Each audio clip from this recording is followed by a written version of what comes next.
Bueno, muy buenas tardes, ¿cómo están? Espero que muy bien. Les doy la bienvenida a este taller virtual del PEPAM, titulado Los raros de la literatura argentina, y lleva como subtítulo, eso que aparece allí, Redescubriendo escritores olvidados de los siglos XIX y XX, un poquito del XXI también vamos a ver, desde Holberg hasta Hubbard, ¿sí? Bien, en principio quiero darles la bienvenida a quienes se suman por primera vez a estos talleres de literatura argentina que dicto yo de forma virtual en el PEPAM y agradecerles a quienes continúan, ¿no?, el camino que hemos compartido también en el primer cuatrimestre en el otro taller que se llamaba Los clásicos de la literatura argentina, ¿sí?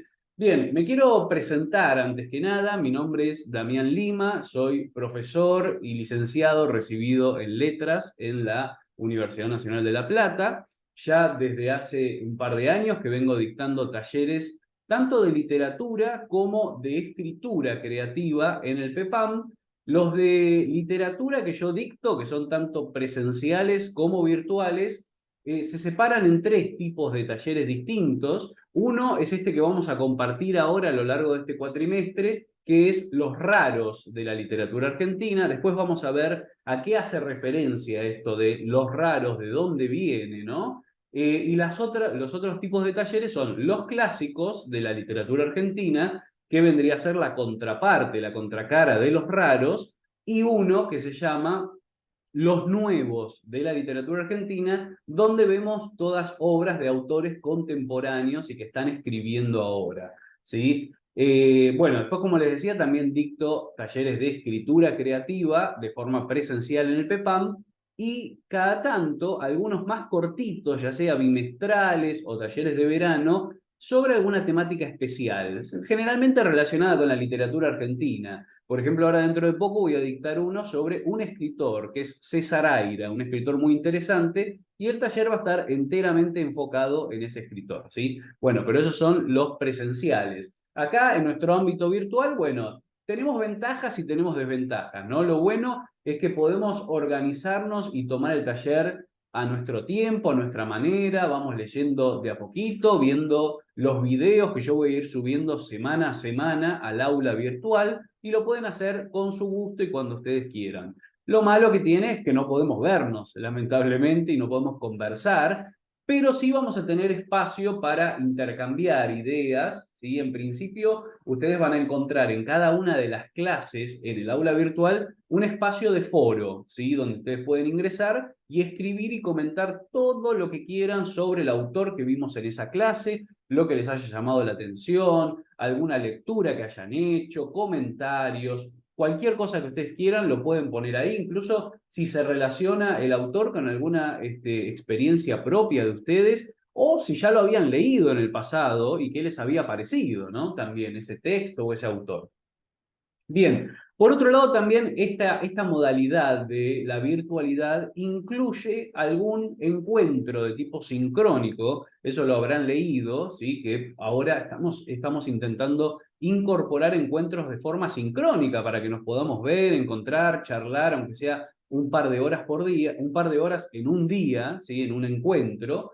Y eso yo lo voy a avisar en su momento cuando estemos listos para hacerlo, y vamos a tener que consensuar o tratar de ver qué día y horario les puede venir bien a la mayoría de ustedes para que nos conectemos, y ahí ustedes sí me van a poder hacer, me van a poder hacer y van a poder hacer entre ustedes los comentarios, las apreciaciones que ustedes quieran sobre los textos que venimos leyendo, ¿sí? Esos probablemente sean 2 o 3 encuentros sincrónicos que vamos a tratar de acordar y de estar todos presentes.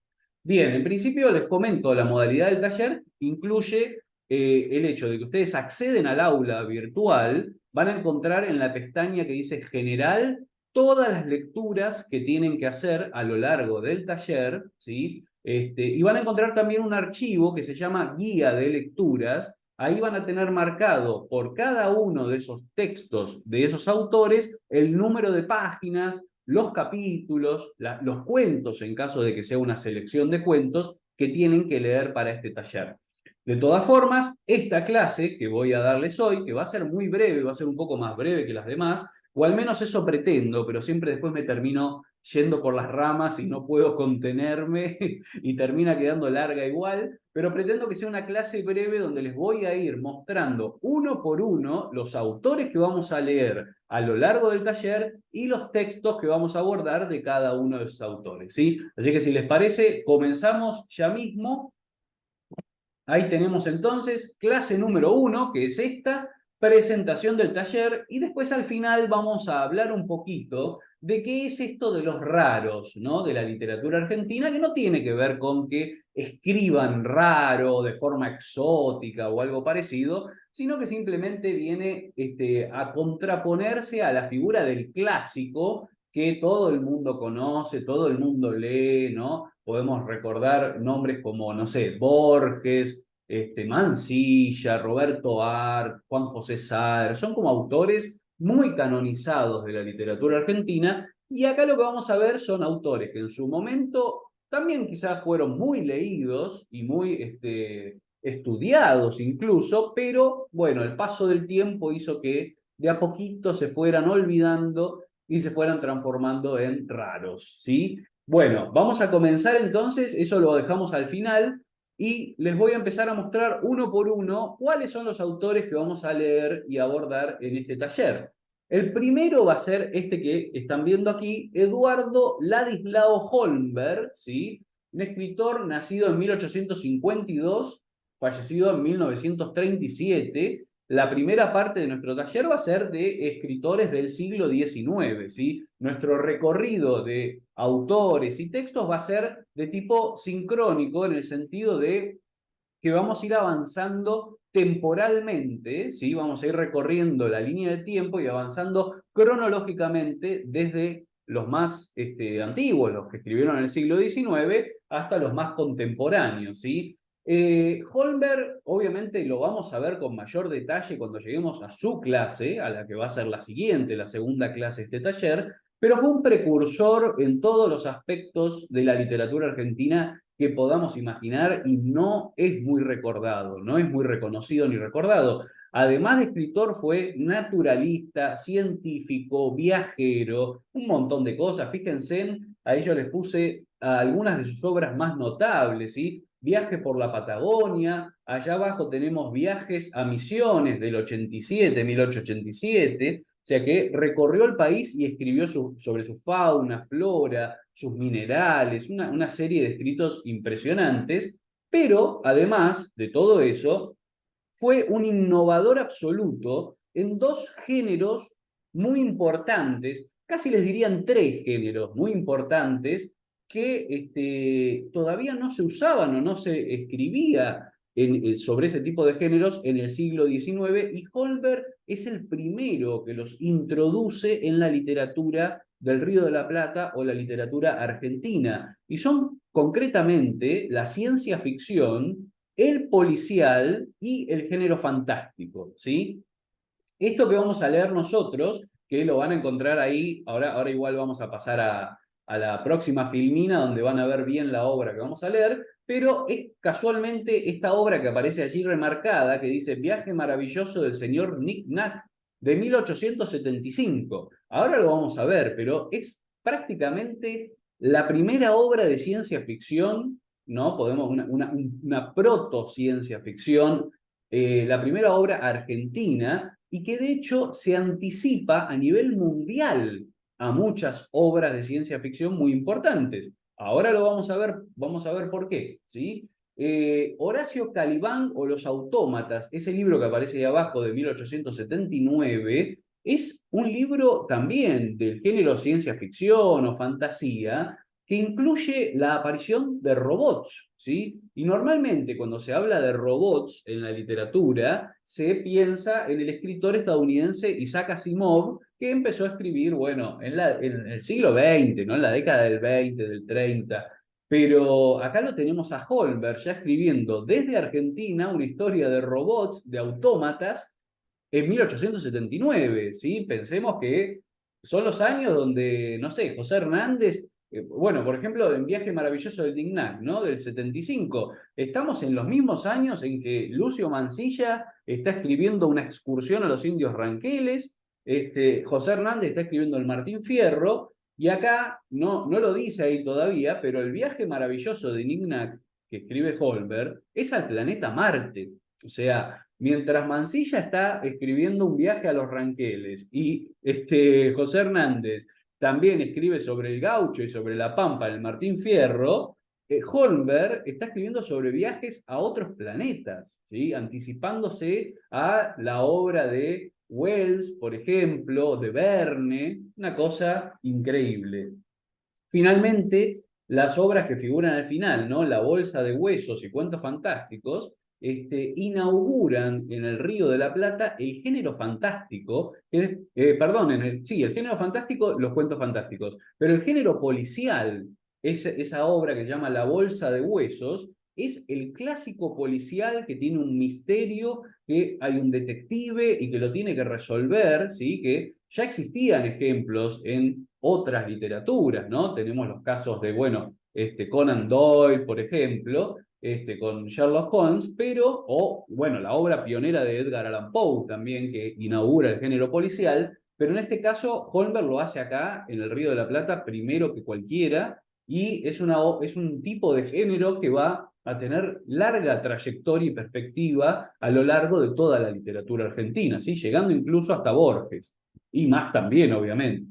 Bien, de Holmberg vamos a leer entonces, como les decía, esta obra increíble que se titula Viaje maravilloso del señor Nick Nack al planeta Marte. Ya vamos a ver cuando llegue la clase de él qué es esto de Nick Nack, ¿no? Que les debe causar un poco de misterio. Tiene una explicación y bueno, y hace un viaje al planeta Marte, pero no es un viaje tradicional de la ciencia ficción con una nave o con un cohete, ¿no? Sino que es un viaje espiritista. Fíjense que ahí en la portada de la primera edición del libro, que es de 1875, figura en un recuadro, lo voy a señalar acá con el mouse, que dice fantasía espiritista, ¿no? O sea, lo que hace Nick Nack para viajar a Marte es básicamente salir de su cuerpo, es como una especie de viaje astral, ya lo van a ver cuando lo empiecen a leer.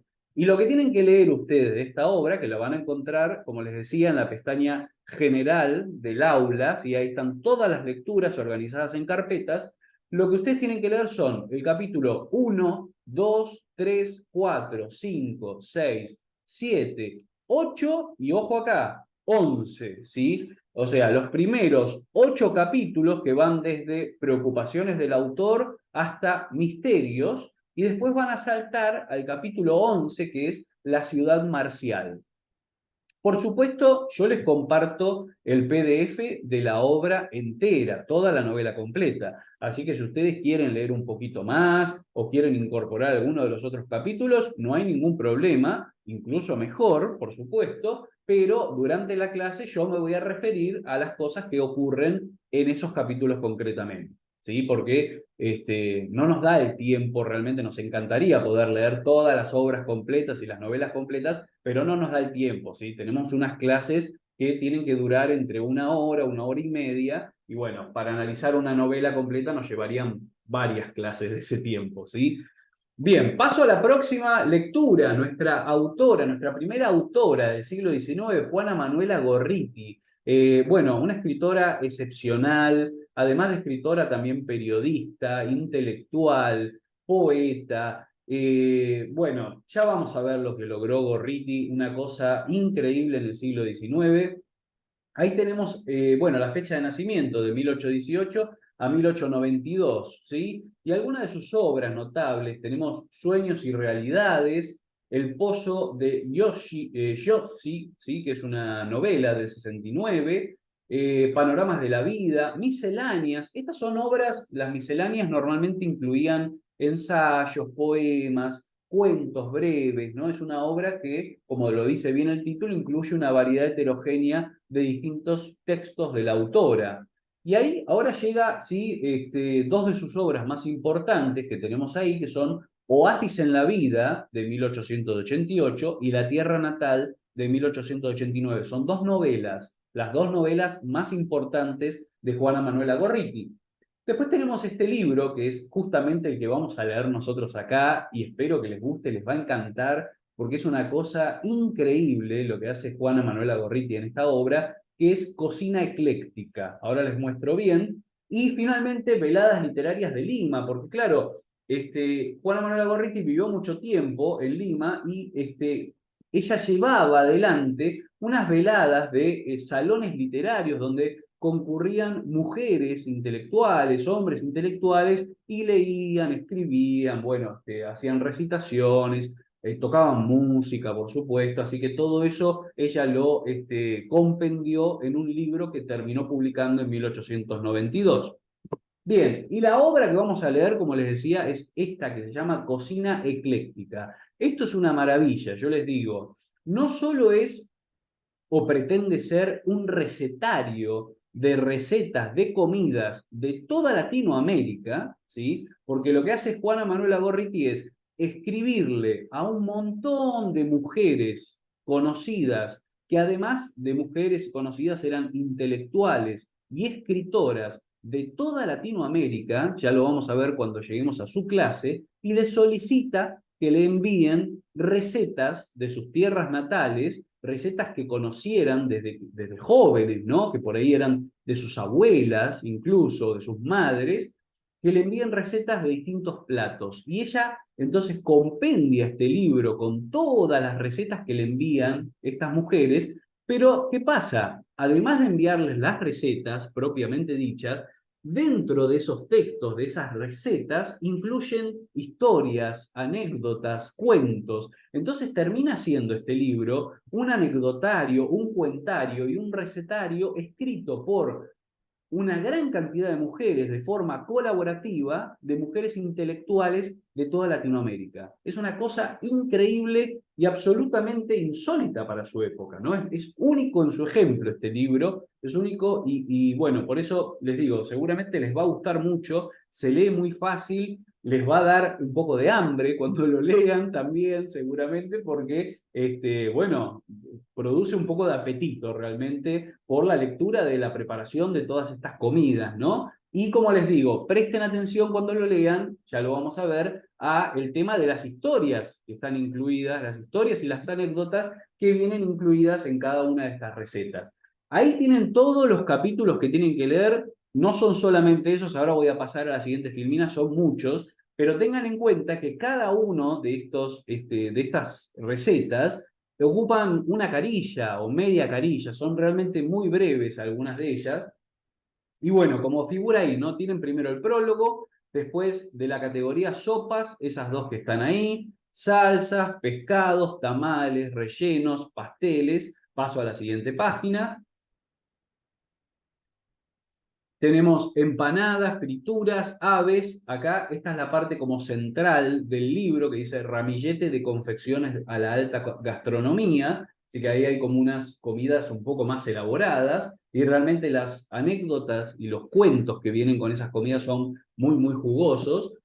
Acá paso a la próxima página, tenemos conejo, legumbres, asados y finalmente repostería, ¿sí? Toda la parte de los postres. Si no me equivoco, claro, ahí termina. Así que toda esa parte de repostería, fíjense que es bastante, pero como les digo, cada uno de estos textos son sumamente breves y los van a poder leer seguramente muy, muy rápido.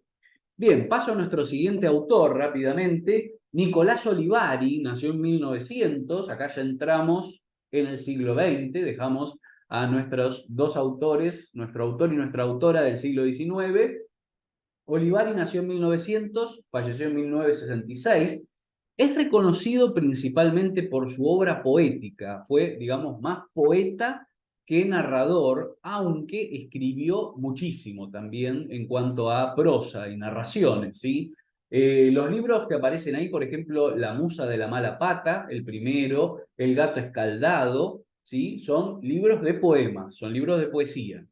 Después tenemos El hombre de la baraja y de la puñalada, que es un libro donde ejerce crítica de cine, se recopilan ahí varias críticas y reseñas sobre películas de la época.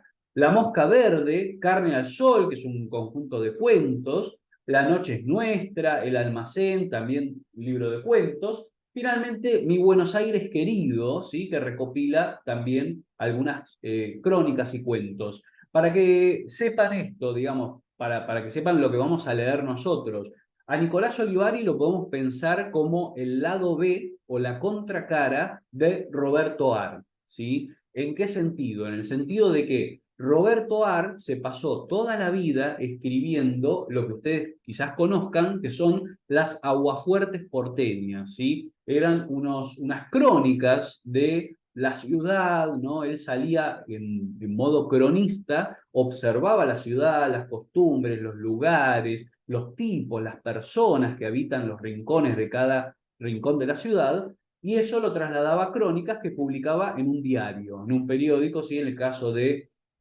Roberto Art, el periódico El Mundo, y salían semanalmente o en algunos casos diariamente las crónicas que eran las aguafuertes porteñas. Hay una cantidad increíble de aguafuertes que escribió y que publicó Roberto Art y que después fueron recopiladas en selecciones o en libros. Todavía no hay ninguna, para que se den una idea de la cantidad que son, no hay ninguna recopilación total y completa de todas las aguafuertes que escribió Art en su vida. Bueno, dejo de hablar de Roberto Art, que no es nuestro autor en este taller, y paso a hablarles de Olivari. Olivari hizo exactamente lo mismo que Art durante muchísimos años. Para ganarse el pan cotidiano, escribió crónicas de la ciudad en un periódico, ¿sí? En otro periódico distinto, en este caso el periódico llamado Noticias Gráficas, ¿sí? Y justamente, fíjense, lo que vamos a leer nosotros acá es una selección que yo mismo hice de artículos inéditos. Estos no están recopilados en libro, aunque algunos de ellos se publicaron un poco modificados en ese libro que les dije antes, que es el último de Olivari, que es Mi Buenos Aires querido, ¿sí? Pero nosotros vamos a ir directamente al diario, al artículo en la prensa, en el diario Noticias Gráficas, y vamos a leer los artículos inéditos de Olivari en esta columna que se llamaba A Punta Seca, Motivos de Buenos Aires, y que Olivari escribió entre los años 1933 y 1938. ¿Sí? Yo ahí les puse todo el listado de las lecturas, de los artículos que vamos a leer. Son crónicas, ¿sí? Son crónicas justamente sobre la ciudad, ¿no? Olivari sale, observa y escribe estas crónicas. Fíjense, algunos de los títulos les van a parecer interesantes, ¿no? Porque son muy parecidos a algunos también de los títulos que emplea Roberto Ar en sus aguafuertes, ¿no? El telescopio de los lunáticos, El hombre que come solo, La calle olvidada, Los que veranean en la azotea, bueno, Cine a las 2 de la tarde, La calle de los árboles muertos. Es así, ¿no? Es el cronista que observa la ciudad y recopila o recupera lo que a él le parece interesante, siempre con una mirada muy personal, ¿sí? Ya cuando lleguemos a la clase de Olivari lo vamos a ver. Bien, paso al próximo autor, Fausto Burgos. Es un autor no muy recordado ni muy reconocido, ¿sí? Es mendocino, vivió toda su vida en Mendoza, nació en 1888, falleció en 1953 y tiene una obra impresionante, una gran cantidad de novelas, muchos cuentos también, y escribió principalmente sobre la región del noroeste argentino, ¿sí? Fíjense que ustedes se van a dar cuenta con los títulos, ¿no? La sonrisa de Puca Puca, Cuentos de una raza vencida, de 1926, A y B, Cuentos tucumanos, del 28, Canchis Soruco, ¿sí? De 1928 también, es una novela muy buena, que se la puede leer incluso en consonancia o en relación con la que vamos a leer nosotros, que ahora les voy a decir cuál es. El Gringo de 1935, Refugio de Almas, son todas novelas estas últimas, ¿sí? El Salar de 1935 es la que vamos a leer nosotros, La hija de Collana Quispe y El Surumpio, ¿sí? Bien, y fíjense, bueno, Fausto Burgos también escribió en la prensa periódica, muchos años, y algunos de estos libros antes de algunos de los cuentos que él escribía, antes de estar editados en libro, pasaron por las páginas de distintos diarios como La Nación, La Prensa, entre otros. Bueno, vamos a leer nosotros esta novela, que es El Salar. Es una novela increíble, está ubicada justamente la acción en el Salar Grande de la provincia de Jujuy, ¿sí? O sea que nos vamos a transportar al noroeste argentino, a una región limítrofe entre lo que es Jujuy y Bolivia. Vamos a asistir a cómo viven los pobladores de ese lugar, cuáles son las tradiciones, cómo viven sus trabajadores, y todo desde la óptica de lo que la novela, el narrador de la novela, llama un abagenio, ¿no? O sea, una persona, un narrador, un personaje que sale de Buenos Aires, que pertenece, que viene de la provincia de Buenos Aires, y va con un propósito, que no les voy a decir cuál es, quiero que lean la novela, va hacia Jujuy, ¿sí? Hacia la zona del noroeste, y bueno, pasan un montón de cosas. Es una novela hermosísima. Yo creo que les va a gustar mucho. Está, fíjense, ahí la edición que están viendo, recuperada por la colección de los raros de la Biblioteca Nacional, ¿sí? Esta es una colección que se encargó de ir recuperando justamente las obras de estos autores un poco olvidados, pero obras que son fabulosas, son realmente unas novelas increíbles. En este caso no vamos a leer una selección, sino que vamos a leer la novela completa. Quizás le dediquemos 2 clases a la obra de Fausto Burgos, porque bueno, es una novela, es relativamente larga, fíjense que tiene algo así como 170 páginas, pero se lee rapidísimo, eso se los aseguro y se van a dar cuenta cuando lo empiecen a leer por algunos procedimientos de escritura que usa Fausto Burgos, como es la reproducción de la oralidad en la escritura y los diálogos hacen que la acción y lo que sucede avance realmente muy, muy rápido y se lee muy, muy rápido. Así que no les va a llevar gran trabajo, pero como les digo, vayan leyéndola con tiempo y cuando llegue el momento probablemente le vayamos a dedicar más de una clase porque hay mucho para decir sobre esta novela, realmente muy buena. Bien, pasamos al próximo autor, ¿sí? Macedonio Fernández, nacido en 1874, falleció en 1952. Este sí que es un autor que es un excéntrico absoluto, ¿sí? No sé si ustedes lo conocen, normalmente se lo califica como el maestro de Borges, imagínense, ¿no? O sea, Borges en algún momento llegó a decir que él plagió abiertamente, o sea, un poco en chiste, un poco en serio, pero plagió la obra de Macedonio Fernández o tomó un montón de elementos de los que había postulado Macedonio en su obra. Cuando lleguemos a su clase vamos a ver algunas características y algunas cuestiones relacionadas con su figura, porque además una figura muy misteriosa, uno de esos hombres que se encierran en su recámara, ¿sí? A escribir su obra en papeles dispersos, sin importarle si se publican, si no se publican, digamos, él iba construyendo su obra de forma frenética y en algún momento, después de haber fallecido uno de sus hijos, toma esos papeles y se pone a publicar y a editar, pero a editar su obra, pero la gran mayoría de lo que escribió quedó inédito y se publicó de forma póstuma.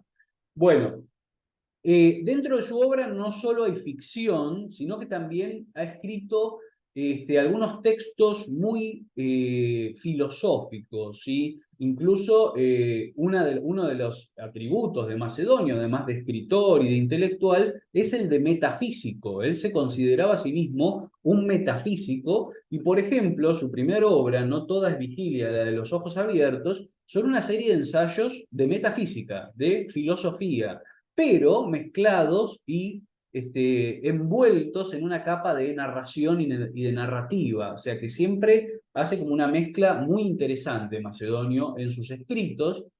Tenemos después Papeles de recién venido, una novela que comienza, ¿sí? Bueno, la obra que vamos a leer nosotros es esta que está ahí marcada, Museo de la Novela de la Eterna, ya fíjense el nombre, ya eso nos está hablando de algo muy, muy interesante y muy excéntrico. Ya lo vamos a ver cuando lleguemos a la clase, pero para que se den una idea, es una novela construida prácticamente en su totalidad a base de prólogos, ¿sí? O sea, una novela de prólogos escritos por el propio autor, ¿sí? Una novela que no quiere comenzar, digamos, una novela que además sabe que es novela. El autor no nos está contando una historia, bueno, como lo que veíamos recién de Fausto Burgos, ambientada en la puna, con personajes, sino que el autor habla de la novela como dándonos a entender que eso es una novela, ¿sí? Es una escritura ficcional, no es una representación de la realidad ni nada parecido. Bueno, por ahí es muy complicado ahora para decirlo así rápido. Por supuesto, cuando lleguemos a la clase lo vamos a abordar con detalle, con detenimiento y tranquilamente. Y fíjense qué interesante esto de que a Museo de la Novela de la Eterna le pone Macedonio como subtítulo Primera novela buena, ¿no? Un poco en chiste, pero un poco en serio también. Y hay otra de sus novelas, que es Adriana Buenos Aires, a la que le pone como subtítulo Última novela mala, ¿sí? Haciendo un juego entre las dos. Bueno, y finalmente tiene también escrito un volumen de relatos, cuentos, poemas y misceláneas. Hay algunos cuentos muy, muy buenos de Macedonio. Yo les recomiendo, si quieren tener un pantallazo muy, muy rápido de su escritura, que busquen un cuento que se titula El zapallo que se hizo Cosmos, o El zapallo que se convirtió en Cosmos. ¿Sí? Es un cuentito muy breve, pero es una maravilla porque ahí vemos la inventiva, la imaginación y un poco el absurdo de la escritura de Macedonio Fernández. Bien, como les decía, vamos a leer Museo de la Novela de la Eterna, primera novela buena, y ahí tienen los capítulos que tienen que leer, que en realidad, como les decía recién, son prólogos, son todos prólogos. Fíjense algunos de los nombres, los títulos, ¿no? Prólogo a la eternidad, prólogo a mi persona de autor, prólogo a lo nunca visto, otro prólogo, prólogo que se siente novela. Fíjense el último, ¿no? Qué interesante. Prólogo que entre prólogos se empina para ver dónde, allá lejos, empieza la novela. Bueno, es una cosa muy excéntrica, muy insólita, muy juguetona también, ¿no? Un poco juega con nosotros y se divierte el autor escribiendo estas cosas tan que apelan un poco al buen humor y al absurdo, ¿sí? Bien, paso al próximo autor, a nuestra autora, Olga Orozco, ¿sí? Olga Orozco, una poeta increíble, nacida en Toay, en La Pampa, vivió toda su vida. De hecho, allí en La Pampa está su casa, donde vivió toda su vida, y hoy en día es un museo, es la Casa Museo Olga Orozco, donde, bueno, está gran parte de su obra, sus libros, sus artículos, todo lo que era de ella. Nació en 1920, falleció en 1999.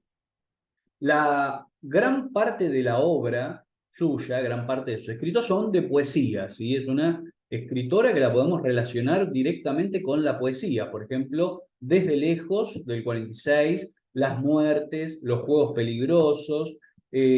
Bueno, y después se edita, obviamente, como figura al final ahí de la lista, Poesía completa en el año 2012, un volumen que recopila toda su obra poética. Sin embargo, entre toda esa poesía, poesía en verso me refiero, ¿no? Porque uno podría hablar de poesía en verso, poesía en prosa. Bueno, todos los otros libros son de poesía en verso, versificada, ¿sí? Ahora, tenemos estos dos libros que aparecen ahí en el medio, que son La oscuridad es otro sol de 1967 y También la luz es un abismo de 1995, que son los únicos libros de relatos que escribió Olga Orozco. Nosotros vamos a leer La oscuridad es otro sol. Tenemos que pensar que es una obra muy compleja, porque por un lado son relatos, pero si leemos todos los relatos en conjunto, nos dan un panorama que podemos pensar como una novela, y al mismo tiempo la forma de escritura que ejerce Olga Orozco en esos relatos es muy, muy cercana a la poesía. Por eso es lo que vamos a denominar una prosa poética, ¿sí? O sea, es una prosa que no trata de representar la realidad o una prosa realista, sino que es una prosa que se acerca a los procedimientos de la poesía y especialmente de la poesía surrealista, ¿sí? Al surrealismo. Ya lo vamos a ver cuando lleguemos a la clase, pero es muy interesante esto porque es una forma de escritura muy linda de leer, muy bella de leer, porque es justamente, como les digo, es prácticamente poesía vuelta cuento, vuelta narración, ¿sí? Bien, y acá está la portada del libro, fíjense, tenemos el cuadro de Van Gogh, ¿no? De La noche estrellada, y bueno, lo que vamos a leer entonces es La oscuridad es otro sol de 1967, ¿sí? Y dos capítulos, los dos primeros son, en este caso, Había una vez, que es las páginas 9 a la 19, y el otro que se llama Y todavía la rueda, de la página 21 a la 37.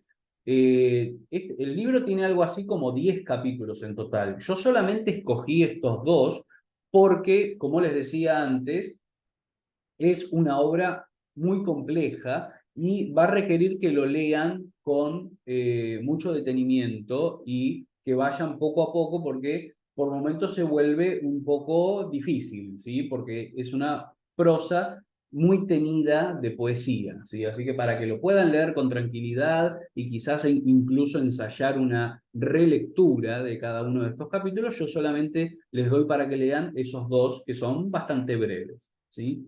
Bueno, paso a nuestro próximo autor, José Bianco, ¿sí? Un autor también que en su época fue muy leído, muy reconocido, era amigo de Borges, de Bioy Casares, de Silvino Campo, pertenecía al círculo de la revista Sur, ¿sí? Esta revista que dirigió Victorio Campo durante muchísimos años, que creó y que dirigió Victorio Campo. Bueno, Bianco nace en 1908, va a fallecer en 1986, y algunas de sus obras se recuerdan mucho todavía. Por ejemplo, Sombras suele vestir, del 41, es muy recordada. No sé si tan leída, pero quizás nos acordemos de esta gran obra. Las ratas, de 1943. Bueno, y después tiene algunos otros títulos, ¿no? Como Ficción y Realidad, de 1977, y La pérdida del reino, que es otra novela, una de las últimas que escribe, una novela muy compleja y bastante larga. Pero bueno, como les decía, una obra bastante interesante, la de Bianco, y que además, como les comentaba, estuvo muy relacionado con todo el círculo de personajes de la revista Sur, ¿sí? Vamos a leer entonces la novela Las ratas, ¿sí? Es una novela muy breve, lo que se podría considerar una novela breve, nouvelle, ¿no? Una novela corta. Fíjense que tiene apenas 50 páginas, y ahí van a encontrar algo muy interesante. Bianco despliega un procedimiento que es la escritura de la ambigüedad. Va a escribir de una forma tan ambigua que nunca vamos a poder llegar a una interpretación única de lo que nos está contando. Pero bueno, para tener más detalles sobre esto, tenemos que llegar a la clase de Bianco, que todavía nos va a faltar algunas hasta que lleguemos a su obra, ¿sí? Bien, paso al siguiente autor, Juan Rodolfo Wilcock. Normalmente se lo llama Rodolfo porque él mismo firma como J. Rodolfo Wilcock, ¿sí? Bueno, lo podemos llamar Wilcock. Es un autor increíble, Wilcock. A mí me fascina. Particular y personalmente es uno de mis escritores preferidos. Nace en 1919, falleció en 1978. Pasó gran parte de su vida en Italia, ¿sí? En algún momento de su vida se fue a vivir a Italia y no volvió más. Y gran parte de su obra, de lo que nos llegó a nosotros y de lo que vamos a poder leer, en realidad vamos a hacer acá una pequeña trampita, ¿sí? Porque este es un taller de literatura argentina, y si bien Wilcock es un escritor argentino, porque nació acá en Argentina, la gran parte de su obra, la gran mayoría, la publicó en italiano, estando en Italia, y lo que nosotros leemos es una traducción hecha al español por otro escritor, ¿sí? Así que ahí hay una pequeña trampita, pero bueno, Wilcock nunca va a dejar de ser argentino y de hecho en muchos de sus cuentos habla sobre los contextos políticos de la Argentina y cuestiones por el estilo, ¿sí? Bueno, fíjense ahí, obras notables: El estereoscopio de los solitarios, del 72, y El libro de los monstruos, del 78. Son dos obras que se pueden leer como parte de lo mismo, como una continuación una de la otra. Y ahora les voy a decir concretamente a qué género pertenecen, pero es algo muy excéntrico, algo muy diferente de lo que se suele escribir. Sin embargo, tiene una tradición, digamos, hay otros autores antes que Wilcock que han hecho algo parecido, pero no califican como cuentos, sino que es otra cosa distinta. Son viñetas o cuentos muy breves, que ahora les voy a comentar un poco más. Después tenemos El Caos, de 1974, que sí son cuentos, literalmente, o sea, cuentos tradicionales, de varias carillas, con personajes, bueno, un inicio, un nudo, un desenlace, ¿no? Lo que podemos considerar un cuento tradicional, ¿sí? La sinagoga de los iconoclastas es algo más parecido a lo que hace en el estereoscopio y en el libro de los monstruos. Bueno, después tenemos el ingeniero, que también es un libro de cuentos. Fíjense el título de esta obra, ¿no? Que la que viene a continuación, La boda de Hitler y María Antonieta en el infierno. O sea, ya con eso nos da un panorama de por qué senderos va la escritura de Wilcock, ¿no? Y El templo etrusco del 2003.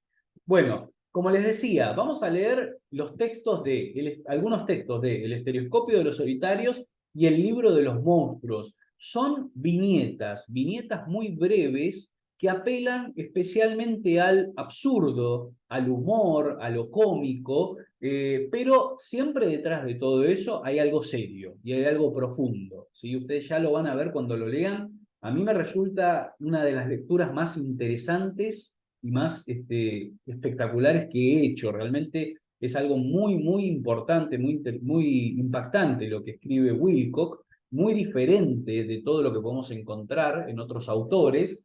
Es muy único, realmente, verdaderamente único. Pero bueno, como les decía, otros autores han hecho cosas parecidas, incluyendo nombres que quizás les pueden sonar, como Italo Calvino, ¿sí? Es uno de ellos. Bueno, Borges ha hecho cosas parecidas en el sentido de lo que ha hecho Wilcock. Ya lo vamos a ver cuando lleguemos a la clase. Y del estereoscopio de los solitarios lo que tienen que leer son esos textos que figuran ahí: Los espejos, Los perros de carnada, En el espacio, La isla y el Bronzón. Y de El libro de los monstruos del año 78, estos que figuran ahí, que son, claro, como son monstruos, son biografías, ¿no? Así que cada uno de los textos corresponde a un nombre ficticio de una biografía de una persona, que es una persona monstruosa en realidad, ¿no? Anastomos, Sulemo Mos, Primio Dopo, Efio Daudaven, Berlo Zenobi, Ilio Colio, bueno, etcétera, etcétera, son esos que figuran ahí, pero son todas personas con una profesión, pero bueno, se tornan monstruosos. Un poco también podemos pensar como un antecedente de Wilcock a Kafka, ¿no? Franz Kafka con La Metamorfosis, donde Gregorio Samsa se despierta una mañana transformado en un insecto, en una cucaracha, ¿no? Bueno, acá pasa algo parecido con lo que hace Wilcock y es realmente muy interesante y muy lindo de leer. Bien, nuestra próxima autora, Angélica Gorodischer, una escritora excepcional, también ha escrito una gran cantidad de novelas, libros de cuentos, crónicas, ensayos, ha escrito de todo, y además de todo lo que ha escrito, es admirada por escritoras y escritores de otros países, de los Estados Unidos, ¿sí? Hay una escritora que se llama Ursula K. Le Guin, quizás la conozcan, una escritora estadounidense muy reconocida y tiene una profunda admiración, o tuvo una profunda admiración por la obra de Gorodischer, e incluso llegó a traducir la obra de Gorodischer al inglés, ¿sí? Esta escritora.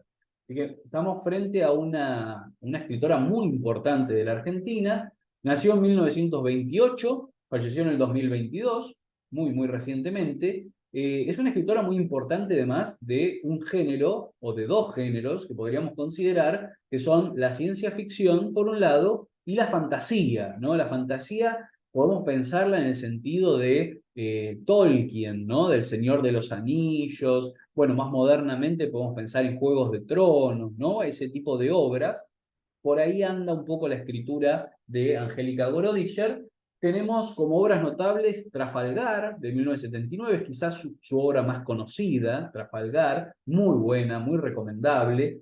Calpa Imperial, que son también un conjunto de cuentos o relatos que se pueden leer además como una novela, si los leemos todos juntos. Es la obra que vamos a leer acá, del año 1983. Bueno, después tenemos otras novelas, ¿no? Como Floreros de Alabastro, Alfombras de Bucara, Jugo de Mango, Prodigios, Cómo triunfar en la vida, Menta, Doquier, Tumba de Jaguares. Quizás a algunas les suene, quizás han leído algunas de estas obras. A la tarde, cuando llueve. Muchas de ellas, bueno, se han publicado por editoriales bastante conocidas y algunas se han difundido y se han leído bastante, ¿sí? Sobre todo las últimas de ellas, como, bueno, Menta, Tumbas de Jaguares, algunas de esas. Bien, nosotros vamos a leer, entonces les decía, Calpa Imperial de 1983, una obra increíble, tiene muy del género de lo fantástico, de la fantasía, ¿no? Nos va a hablar ahí sobre un imperio que ha durado millones de años y en cada una de esas, de sus épocas de este imperio, Angélica va a encontrar la excusa para escribir un cuento, un relato que nos hable de cosas profundamente humanas, ¿sí? Cosas que tienen que ver con nuestra propia humanidad y la forma de ser del hombre y de la mujer, ¿sí? Bien, vamos a leer esos dos capítulos, que son los dos primeros, capítulos o cuentos, depende cómo los pensemos, que son Retrato del Emperador, de la página 5 a la 13, y Las dos manos, de la 13 a la 16. También un poco como el caso de Olga Orozco, es una lectura que puede a veces resultar un poco dificultosa en un primer acercamiento, así que por eso vamos a leer solamente dos capítulos y ya nos va a dar igualmente con esos solos dos capítulos un montón de material para poder debatir y comentar y hacer un montón de interpretaciones. Bien, nuestro próximo autor, Rodolfo Fockwil, o deberíamos llamarlo, como él pretendía que lo llamen, simplemente Fockwil, ¿sí? O sea, su nombre es Rodolfo Fockwil, su seudónimo, y como firmó siempre todas sus novelas y sus textos, fue Fockwil, solo así, ¿sí? Bien, de 1941, nació en 1941, falleció en 2010, no hace tanto. Obras notables, bueno, es un gran escritor de cuentos, es muy probable que de todas formas hayan escuchado de él y de su obra a través de Los Pichiciegos, ¿sí? Esta novela de 1983, que es básicamente la primera y la más importante novela, historia sobre la Guerra de las Malvinas, ¿sí? Pero bueno, fíjense, el primer libro es Muchacha Punk, un libro de 1980, que es una colección de relatos, tiene tres cuentos, Muchacha Punk. En otro orden de cosas, una novela del año 2002, Runa, libro de cuentos del 2003.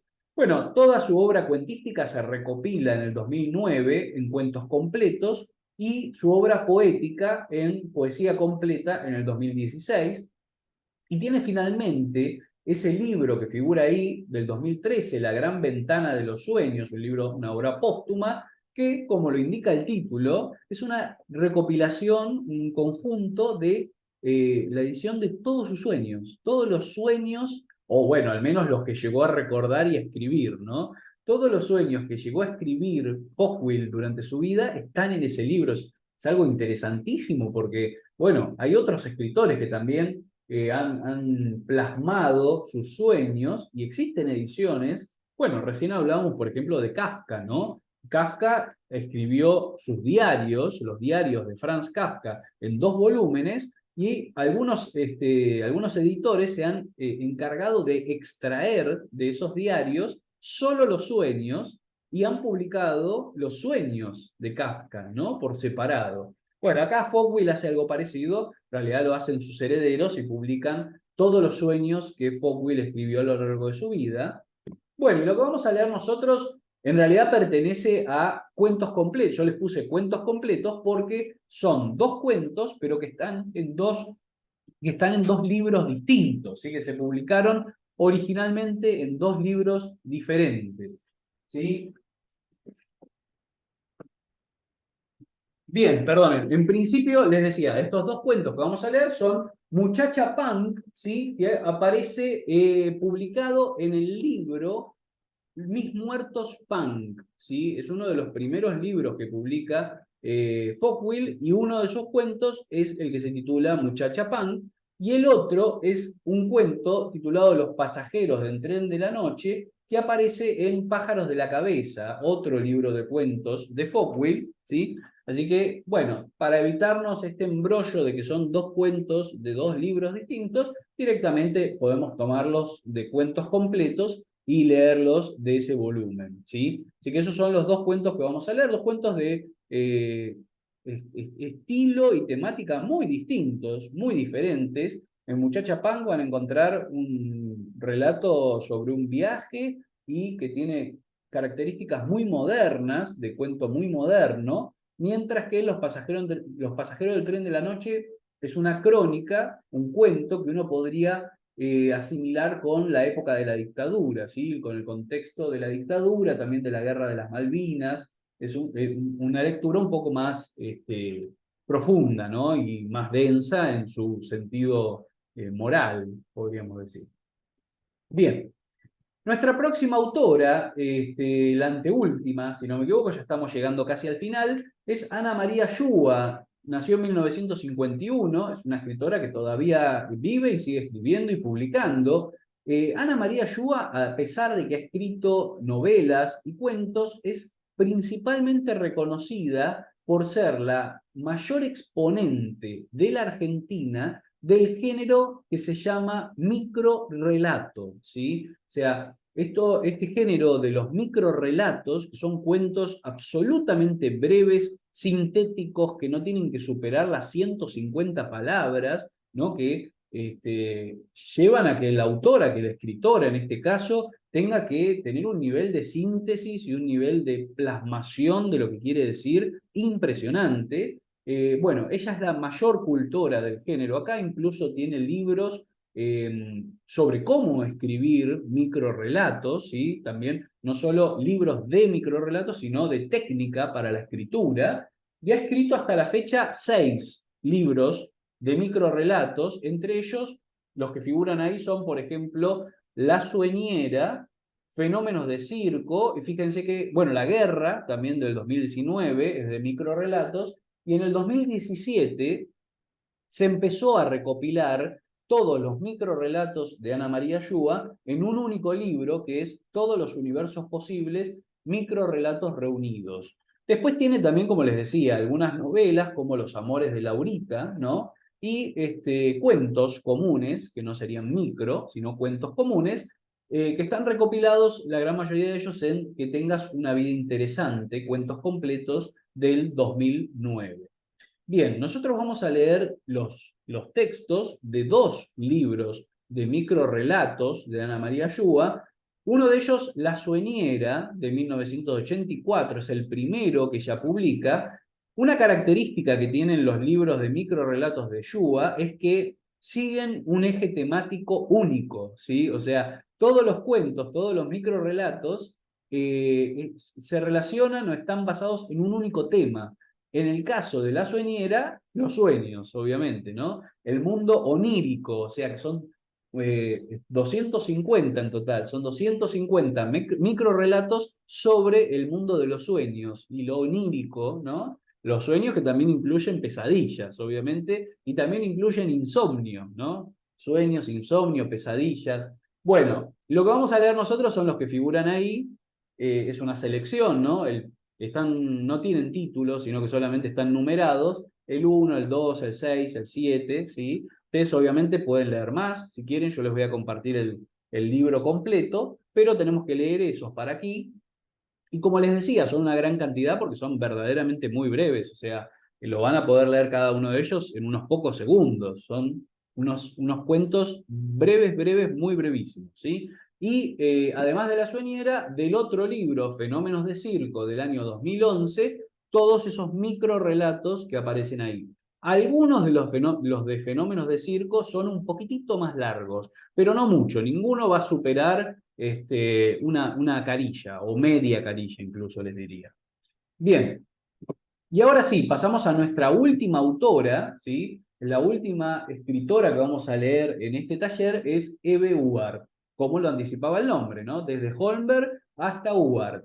Bueno, Uart nació en 1936 en Moreno, en la provincia de Buenos Aires, y falleció en el año 2018. Es una escritora sensacional también, y es un caso de esas escritoras, bueno, también podríamos decir escritores, pero lamentablemente suele suceder más con las escritoras mujeres, escritoras que pasan toda su vida escribiendo y armando una obra excelente y hermosísima, y sin embargo nadie las descubre, nadie las lee, y recién son descubiertas casi cuando están llegando al final de su vida, ¿sí? Ahí alguien las descubre, las edita y empiezan a ser sumamente leídas a poco tiempo de fallecer y especialmente después de haber fallecido, ¿no? El otro caso que podemos pensar, que ustedes la conocerán seguramente y probablemente la hayan leído, es Aurora Venturini. También es un caso muy parecido, una escritora que escribió una gran cantidad de novelas, de cuentos, y sin embargo se la empezó a leer hace muy, muy poquitito. Lo mismo pasa con Eve, ¿sí? Se la pasó toda su vida escribiendo y recién hace unos pocos años empezó a descubrir y a leer su obra. Tiene, bueno, novelas como La elevación de Maruja, Camilo Asciende, Memorias de un pigmeo. Bueno, ha escrito también muchos libros de cuentos, cuentos completos, ahí tienen la recopilación de todos sus libros. De hecho, Eve ha incursionado en tres géneros principalmente, que son la novela, el cuento y la crónica, ¿sí?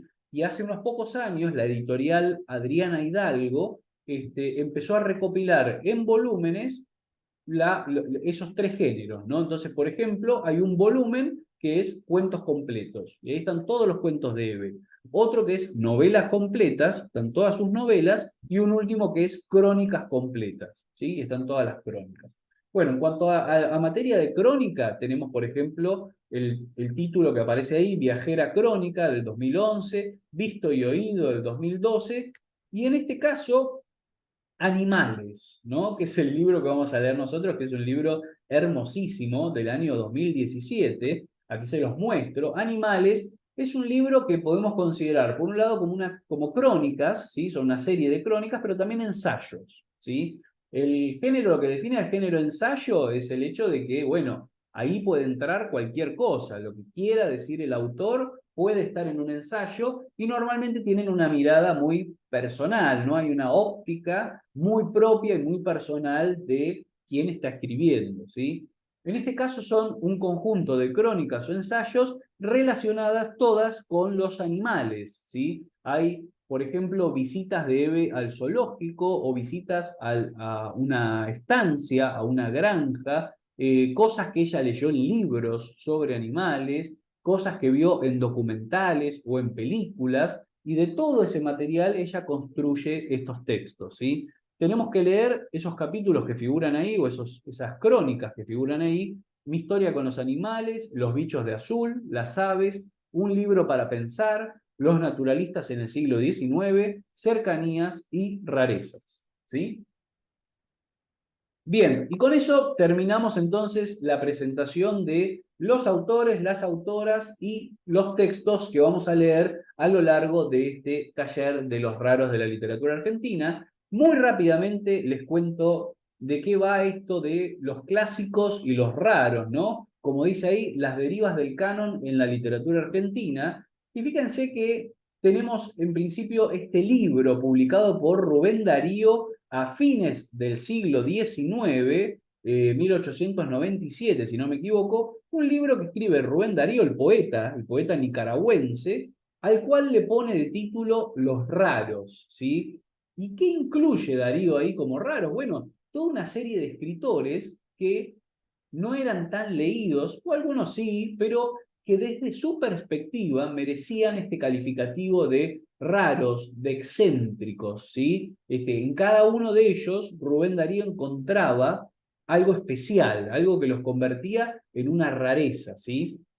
Fíjense los autores que aparecen en este libro, de los cuales escribe una suerte de retratos o biografías, Rubén Darío, y están Edgar Allan Poe, Paul Verlaine, León Bloy, ¿no?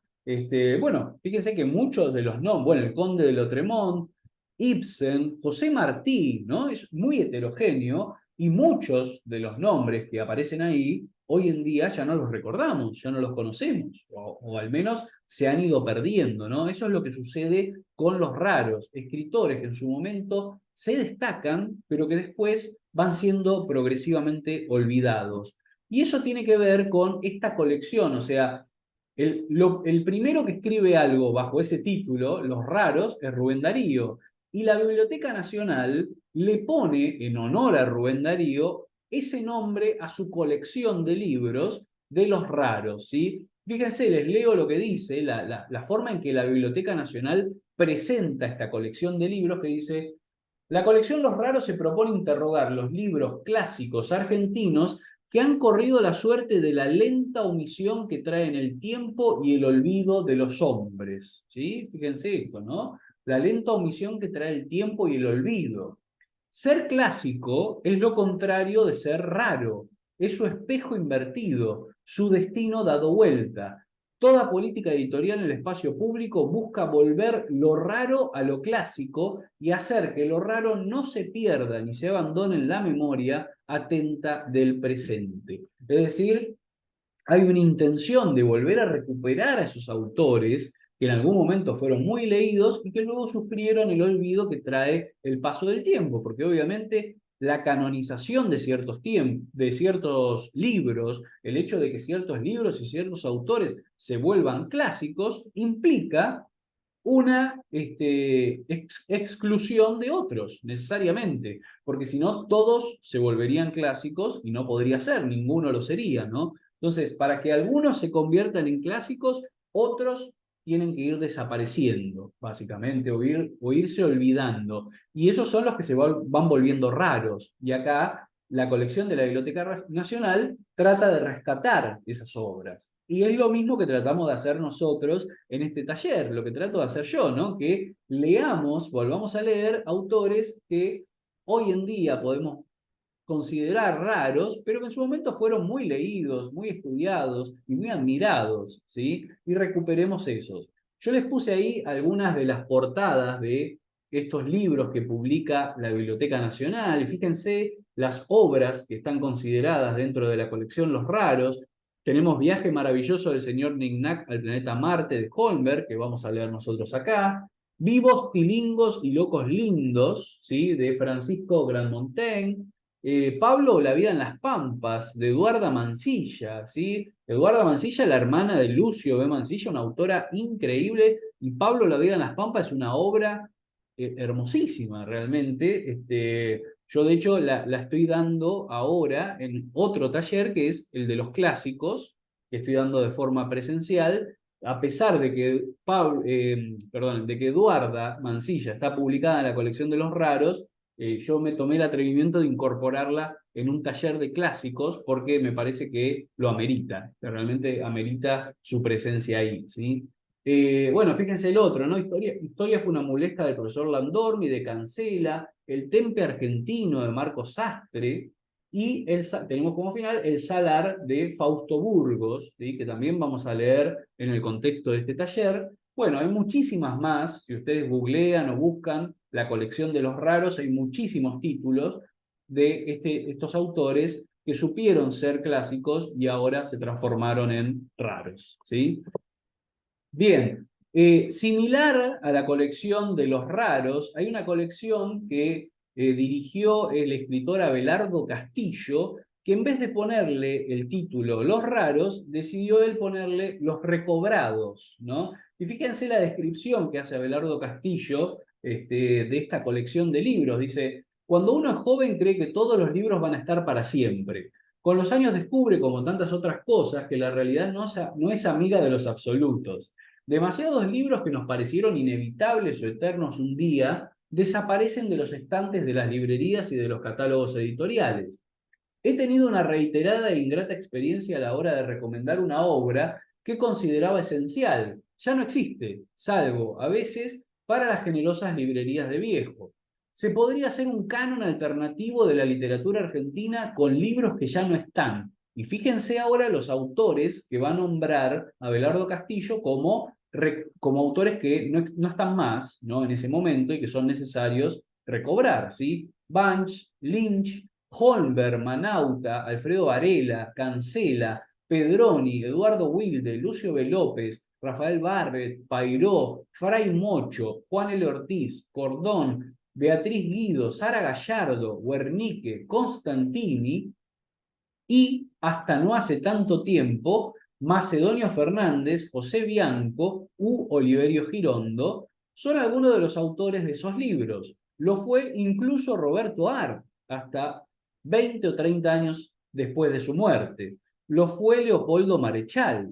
Es cierto que algunos de ellos han sido examinados por la crítica especializada o académica, pero muy pocos han conocido ediciones que los acercaran al destinatario natural de cualquier libro, el lector común. Esos libros olvidados configuran una tradición no formulada del lector argentino, entendiendo acá por tradición una corriente subterránea de fragmentos, voces y tonos literarios que resuenan aún en las generaciones que no los han leído. Es como el eco de las palabras de unos en la escritura de otros y forma parte de una cultura que va más allá de la cultura de los libros. Así que bueno, acá Abelardo Castillo nos amplía, digamos, el panorama de esta cuestión de los raros o los recobrados, ¿no? Bueno, hablándonos prácticamente de los mismos autores que vimos de la colección de los raros y algunos de los cuales vamos a leer en el contexto de este taller, ¿sí? Bien. Eh, bueno, acá sigue un poco la descripción, les termino de leer y ahí les puse algunas de las portadas de los libros que salieron en esta colección de los recobrados, ¿sí? Dice, aunque no se haya leído a Alfredo Varela, su río oscuro está presente en Roabastos, como Barrett y Quiroga estaban presentes en Varela, es decir, habla de las influencias de estos autores raros o desconocidos en la obra de otros que sí quedaron canonizados y quedaron como clásicos, ¿sí? Cancela está en Cortázar y en Bioy Casares. El humor y el sarcasmo del linaje inglés de Eduardo Wilde en la lectura agradecida de su primer antólogo, Borges. El inaugural mundo alucinatorio de Holmberg, miren cómo lo describe, en Lugones y en Quiroga, y a través de ellos en todos los que hemos escrito un cuento fantástico alguna vez.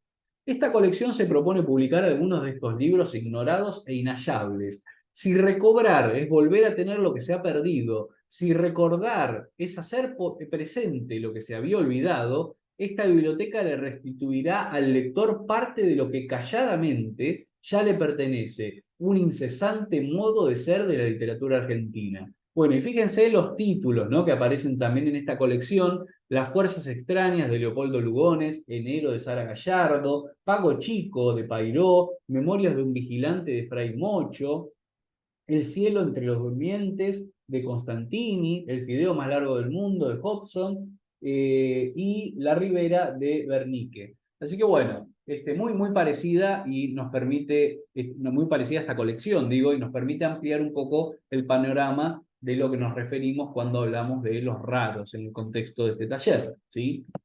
Bien, esto tiene que ver con una colección que va también en ese sentido, es una colección de Interzona, que se llama Segundo Round, y fíjense que dice, el título también es muy sugestivo, ¿no?, y muy cómico, dice, Segundo Round es una colección de rescate de joyas literarias que, por culpa de la ilógica de mercado editorial actual, estaban injustamente ausentes en las librerías. Hoy suben nuevamente al ring, ¿sí? Bueno, estas ya son obras un poco más modernas, ¿no? Pero también que en algún momento se editaron y luego desaparecieron. El libro de los efectos raros de Carlos Gamerro, Un chino en bicicleta de Ariel Magnus, Planet de Sergio Vicio, un excelente autor, Sergio Vicio, y el último caso de Rodolfo Walsh de Elsa Drukarov, ¿sí? Todos autores contemporáneos y modernos, pero que algunas de sus obras que habían quedado un poco fuera de mercado, ¿no? Y las vuelven a editar, ¿no? Y vuelven a aparecer y estar presentes nuevamente. Bueno, lo último que les voy a dejar es esto, pero esto lo voy a dejar para que lo lean ustedes. Yo, además de este video, también subo en la clase de hoy el PowerPoint completo. Este mismo PowerPoint que les estoy proyectando, lo subo a la clase, así que ustedes lo pueden acceder, pueden descargarlo, lo pueden recorrer, y les dejo estas últimas filminas para que las lean ustedes, no las voy a leer yo, porque van a hablar de los clásicos, ¿sí? O sea, recién vimos lo que se relaciona con los raros, los recobrados, ¿no? Todo esto que estuvimos mirando. Y acá les dejo como contracara de qué hablamos cuando hablamos de un clásico, ¿sí?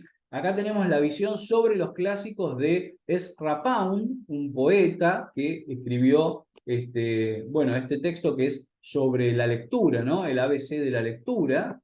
La visión que tienen sobre los libros canónicos Harold Bloom, un crítico que nos habla en este caso del canon occidental, ¿no? ¿Cuáles son las obras canónicas de la literatura de Occidente? Les dejo para que lo lean.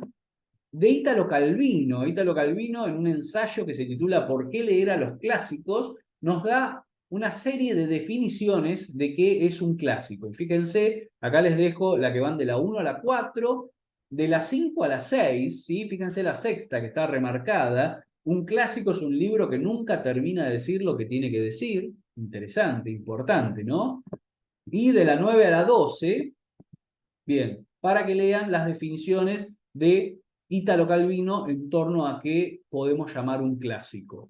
Acá, creo que esto es lo último, si no me equivoco. No, queda una más, pero también es de Calvino. Este es del último autor, que es de Borges, ¿sí? Hay un ensayo de Borges que aparece publicado en otras Inquisiciones que se titula Sobre los clásicos. Y ahí nos dice Borges qué es un clásico y qué define a un clásico, ¿no? Que tiene mucho que ver para Borges con el lector, ¿no? No sería tanto que una obra sea clásica en sí, porque es clásica en sí, sino que hay una operación de lectura que hace el lector que transforma a una obra en un clásico, ¿sí?